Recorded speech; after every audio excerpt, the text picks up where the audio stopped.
Bonjour à toutes, bonjour à tous. Alors, je viens vers vous pour cette petite vidéo pour vous parler des drogues et de la sociabilité.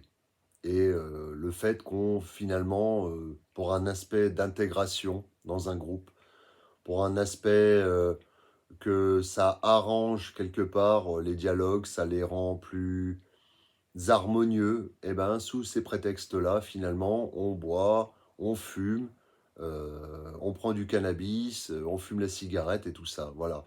L'aspect sociable est assez vicieux et je sais que j'ai pris conscience de ça et j'essaye de m'en détacher petit à petit. Parce que, normalement, quand on s'entend bien avec des gens, on n'a pas besoin de substitut pour faire passer la pilule.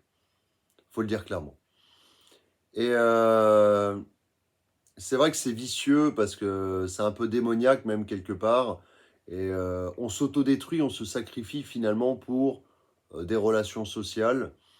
Et je trouve ça franchement dommage. Comme je vous dis, moi aussi, hein, j'en suis victime. Moi aussi, j'en suis victime. J'ai du mal à faire le pas et je sens que je suis appelé de plus en plus vers la solitude parce que ce monde, je ne le comprends plus. Ce monde, je ne le comprends plus.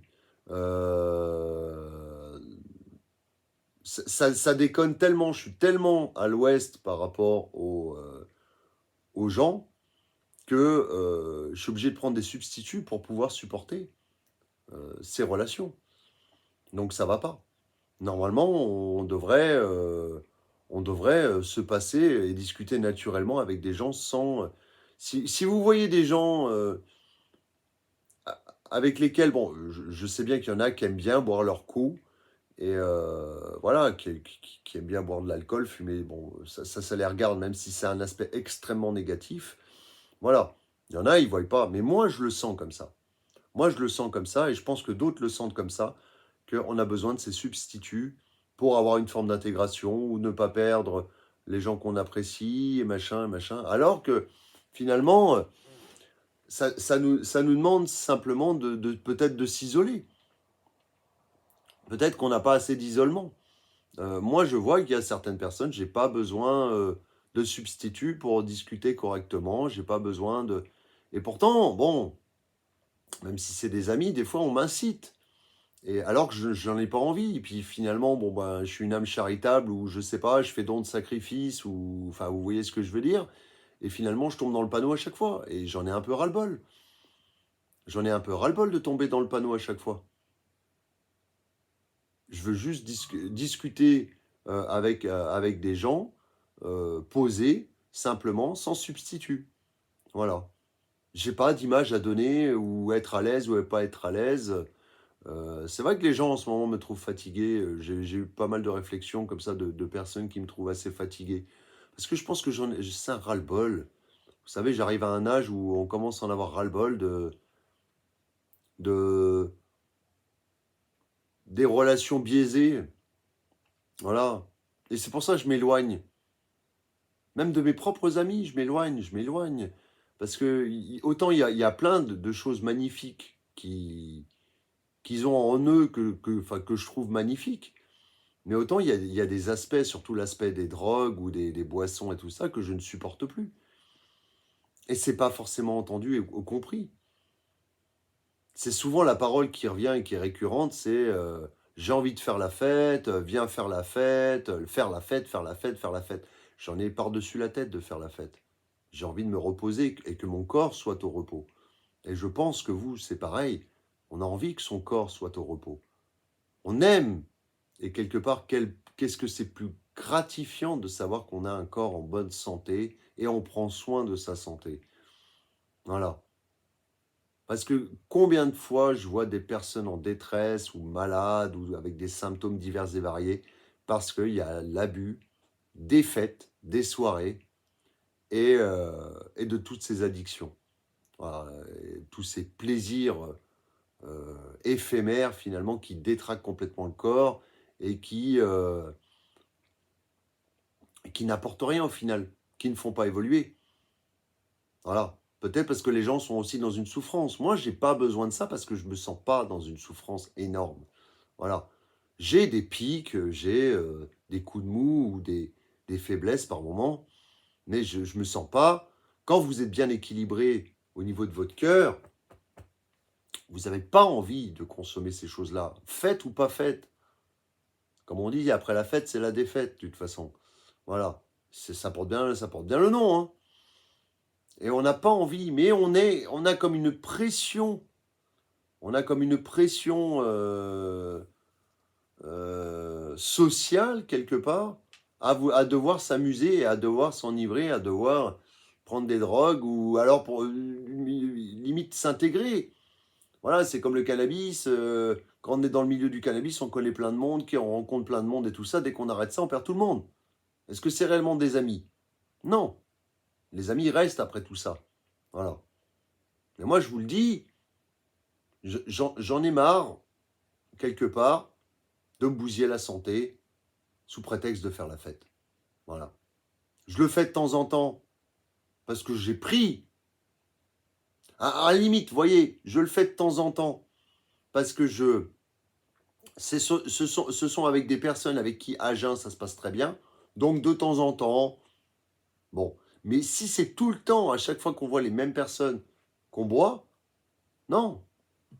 Voilà. Et je suis un peu pris dans ces cercles vicieux-là. Et même si c'est des bonnes personnes, je suis un peu pris dans ces cercles vicieux-là, ouais. Ouais. Et j'ai du mal à en sortir. Alors je m'éloigne. Je m'éloigne, je prends du repos pour moi, pour me reconstituer, tout ça. Et puis il y a des gens qui nous invitent alors qui nous balancent plein de trucs sur notre dos. Voilà. Il y a des gens qui nous invitent et qui balancent des saloperies derrière notre dos. Et pourtant, ils nous invitent. Allez chercher à comprendre. C'est des doubles facettes, quoi. Des hypocrites. Et des hypocrites, il y en a plein dans ce monde en ce moment. Alors si c'est pour s'en foutre plein la tronche, pour éviter d'entendre ou de voir les choses, de se rendre aveugle, finalement, ça sert à quoi? Ça sert à rien. Tant pis. Vous êtes seul, vous êtes seul.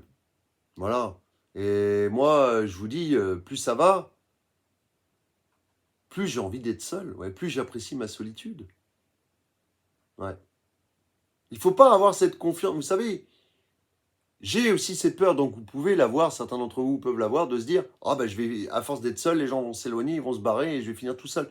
Si j'ai eu la capacité, si vous avez eu la capacité de construire des relations jusqu'à maintenant, vous pourrez toujours en refaire des nouvelles relations. Il ne faut pas s'accrocher au schéma toxique, finalement. Voilà. Il ne faut pas s'accrocher au schéma toxique. Parce que ça nous détruit. Ça nous détruit.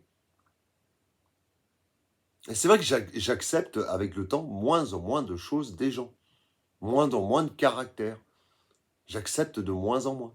Alors on va peut-être me dire, mais t'es antisocial.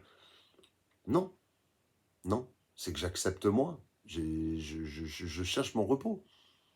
Des fois, j'aurais envie de voir des gens, mais des fois, je cherche mon repos. Mais on pourrait parler de dépendance affective quelque part. Alors que bizarrement, je peux avoir un grand détachement. J'oscille, vous savez, c'est mon médecin qui disait ça, tu veux tout et son contraire. J'oscille entre un grand détachement et quelque part un besoin affectif. Alors que la voie du milieu, finalement, c'était peut-être, c'est parfois de faire table rase, même avec des gens qu'on aime, de faire table rase et de recommencer une nouvelle vie. De recommencer. Vous savez, j'ai passé une fois, je peux vous donner l'expérience où j'ai passé 2 semaines sans voir et sans voir personne et sans avoir aucun coup de fil. Eh bien, figurez-vous que ces 2 semaines m'ont marqué parce qu'il s'est produit des trucs extraordinaires durant ces 2 semaines. Cette solitude avait fait émerger en moi finalement quelque chose de bon.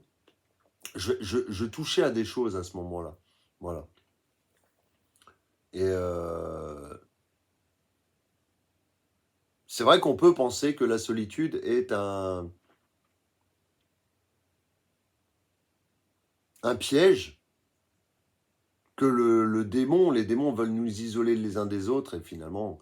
Mais regardez les grands méditants, regardez les grands prêtres. Des fois, il y a des prêtres ou des grands méditants, ils passaient des années seuls, à méditer, à prier. Donc non, j'ai répondu à cette question, non. La solitude... Alors, est-ce que c'est une solitude recherchée? Oui, parce que ce monde, il est en train de changer, les gens deviennent de plus en plus malheureux, en souffrance. Et j'ai pas envie d'être contaminé par cette souffrance. Et puis, il y a une histoire d'ego. On veut faire bien, on veut se montrer en avant en écrasant les autres. Est-ce que c'est ça la véritable vie? Se mettre en avant et quitte à écraser les autres? Non, non. À la limite, c'est être derrière les autres et les pousser vers l'avant. Voilà. Alors, c'est un travail. Moi, je sais que j'ai de la chance d'avoir des bons placements en introspection, en astrologie. Voilà, je vous le dis clairement. Maison 5, maison 6, maison 4. Voilà. J'ai pratiquement 95% de mes planètes dans ces maisons introspectives. Donc, c'est pour ça que je me permets de vous retransmettre ça. Voilà. Parce que, voilà, l'introspection, c'est ma spécialité. Et puis, j'ai envie de vous dire, quand vous vous suffisez à vous-même, quand vous vous aimez et vous avez du respect pour vous-même, eh ben, vous savez dire stop. Et le pire, c'est que je vous le dis et je ne l'applique pas forcément. Je l'ai compris, mais il faut la force. Et je vais la trouver, la force, un jour. Je vous garantis que je vais la trouver, la force. Donc déjà, je commence à prendre de la distance un peu. Parce que j'en ai besoin, tout simplement. J'ai besoin de repos. Et on verra ce qui se passe par la suite. Je vois bien que j'attire les gens en moi. Donc il y a quelque chose qui rayonne de positif. Sinon, je les ferais fuir. Et j'ai dû repousser des gens, beaucoup de personnes, qui sont devenus des ennemis parce qu'ils ne comprenaient pas pourquoi j'arrivais à vivre seul avec moi. Il y en a même qui m'ont dit, mais sors, fais quelque chose, va faire quelque chose, sors. C'est bien quand tu sors. Ouais, mais non, j'ai envie de rester chez moi. J'ai pas envie de sortir forcément. Ah, vous voyez, toutes ces choses-là, négatives, toxiques, que ce soit avec les drogues, faites un travail introspectif. Ayez votre propre lumière intérieure. Oui, forcément, les gens vont graviter autour de vous. Mais faites attention à qui gravite autour de vous. Parce que vous attirez des bonnes personnes comme vous attirez des mauvaises personnes. Et ça, c'est tout le monde. Voilà. Et d'ailleurs, on y voit moins clair au niveau des mauvaises personnes quand on use de drogue aussi. Ça nous met des œillères. Voilà. C'était une petite vidéo. Oui, je sais, là, je me suis mis cloisonné, là. Voilà. De toute façon, le temps est dégueulasse dehors. Bon, voilà. Donc, vous inquiétez pas, ça va. Ça va. Je me suis mis dans ma bulle, là. Je me suis coffré. Voilà. Je vous laisse et je vous dis à bientôt pour une prochaine vidéo. Au revoir.